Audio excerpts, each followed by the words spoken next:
সকলোকে নমস্কাৰ জয়ন্ত বাই চেনেলটোলৈ আৰু আজি আছোঁ মই তামিলনাডু কইম্বাটুৰ ডিষ্ট্ৰিক্টত আজি চাবলৈ আহিছোঁ আমি ঈশা ফাউণ্ডেশ্যন ইয়ানি কি ঈশা য়োগাত কি চাবলগীয়া আছে আপোনালোকক দেখুৱাবলৈ চেষ্টা কৰিম আৰু ভিডিঅ'টো স্কিপ নকৰাকৈ চাই থাকিব আৰু ভিডিঅ' লাগে লাইক আৰু ছাবস্ক্ৰাইব কৰিবলৈ নাপাহৰিব আৰু শ্বেয়াৰ কৰিবলৈ নাপাহৰিব আৰু বলক ভিডিঅ'টো আমি আৰম্ভ কৰোঁ এয়া হৈছে গান্ধীপুৰম বাছ ষ্টেচন ইয়াৰ পৰাই আমি যাব লাগিব ঈশা য়োগা চেণ্টাৰলৈ ঈশা য়োগা চেণ্টাৰলৈ যাবলৈ হ'লে আমি বাছত উঠিব লাগিব বাছ নম্বৰ হৈছে 14 নম্বৰ ডি আৰু 14 নম্বৰ ডি আমি উঠি মেলি এতিয়া চক আমি লাহে লাহে গৈ আছোঁ গৈ যোৱাৰ ৰাস্তা কিনাৰে এনেকুৱা নাৰিকল গছ ইত্যাদি দেখিবলৈ পাওঁ আৰু বহুত ধুনীয়া জেগা চক ফাইনেলি আমি আহি পাই গ'লোঁ ঈশা য়োগা চেণ্টাৰ ঈশা য়োগা চেণ্টাৰলৈ পাবলৈ গান্ধীপুৰমৰ পৰা 1 ঘণ্টা লাগে আৰু এয়া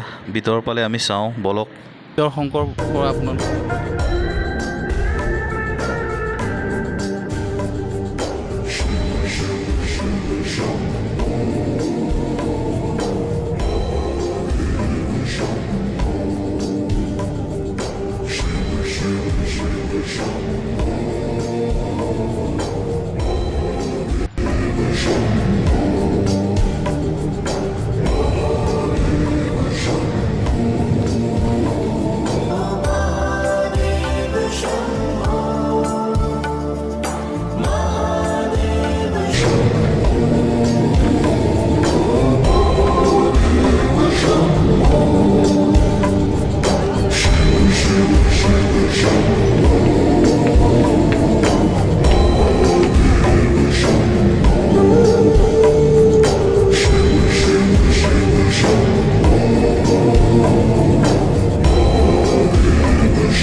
ধুনীয়া জেগা আৰু চাই লওক চাৰিওফালে পাহাৰ আৰু পাহাৰৰ মাজতে এয়া শিৱ মূৰ্তিটোৰ পিছফালে আমি এতিয়া গৈ আছোঁ পিছফালে কি আছে আপোনালোকক দেখুৱাম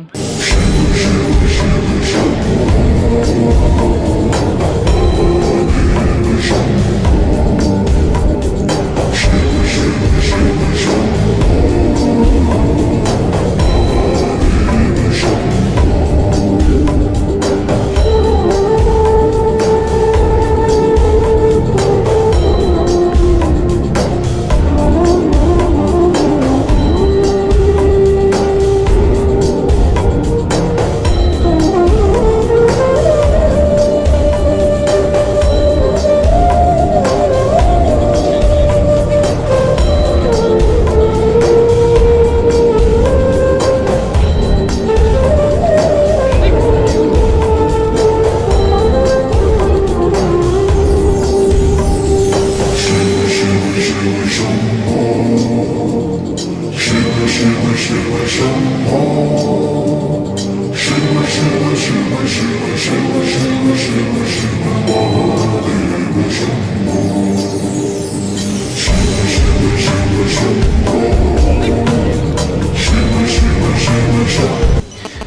পিছফালে যাবলৈ হ'লে গৰু গাড়ীটো যাব পাৰে, বেটেৰী টমটমতো যাব পাৰে। আমিতো খোজকাঢ়ি গৈ আছোঁ এতিয়া। বৰ্তমান আমি বহুত ৰ'দ, আজি ইমান ৰ'দ দিছে, বাপৰে ইমান গৰম উঠিছে। আৰু এয়া চালে আপোনালোকে গৰু গাড়ীত কেনেকৈ উঠে, আৰু গৰু গাড়ী চাওক।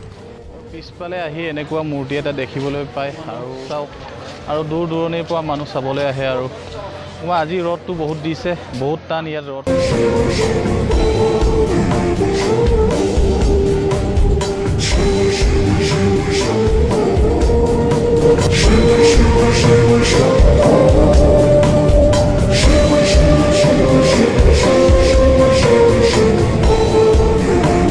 এইটো হৈছে দিয়ানলংগম গেট। এইটো পিছফালে আছে। পিছফালে আমি আহি এনেকুৱা গেট এখন দেখিবলৈ পাম।